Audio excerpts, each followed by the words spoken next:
Price கர்த்தருடைய நாமத்துக்கு மகிமை உண்டாவதாக. எல்லாரும் எப்படி இருக்கீங்க? சந்தோஷமா இருக்கீங்களா? இந்த நல்ல வேர்ட் ஆஃப் கைடன்ஸ் என்னங்கிறத வாசிக்க கேட்கலாமா? நீதிமொழிகள் 3:5. உன் சுய புத்தியின் மேல் சாயாமல் உன் முழு இருதயத்தோடும் கர்த்தரிடத்தில் நம்பிக்கையாய் இருந்து என்பதாக. ஆம் தேவ பிள்ளைகளே, நம்முடைய சுய புத்தியின் மேல சாயக்கூடாதான். பாருங்க, இந்திய தேசத்துல பிறந்த ஒரு தம்பதியினர் அமெரிக்கா தேசத்துக்கு போய் டாக்டர் கிட்ட குழந்தை இல்லாததுனால அவங்க அங்க ஒரு சிகிச்சையை பெற்றாங்களாம், செயற்கை முறையில. அந்த செயற்கை முறையில அவங்க பிறந்த குழந்தை எப்படி பிறந்துச்சுன்னா ஆப்பிரிக்கா தேசத்து பிள்ளை மாதிரி பிறந்துச்சு.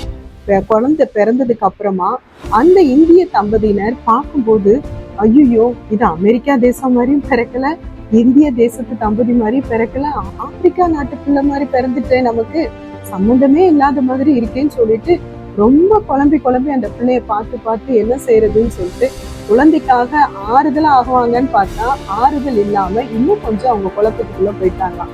இது உண்மை சம்பவம்னு அவங்க சொன்னாங்க. ஆம் தேவ பிள்ளைகளே, இன்னைக்கு இப்படிதான் நிறைய நேரங்கள்ல நம்மளுடைய சுய புத்தியில ஓடுற நிறைய காரியத்தை சார்ந்து நம்ம ஆறுதல் அடைவோம்னு நினைக்கிறோம், ஆனா அதுல ஆறுதல் இல்லாம போயிருக்கு.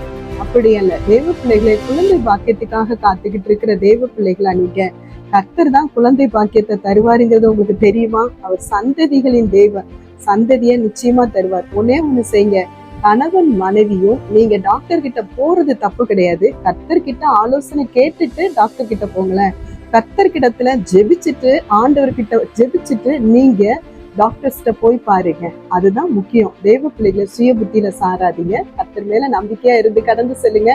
நிச்சயம் உங்களுக்கு ஒரு புத்திர பாக்கியத்தை கர்த்தர் கொடுப்பார். கர்த்தர் தாமே உங்களை ஆசீர்வதிப்பார். God bless you.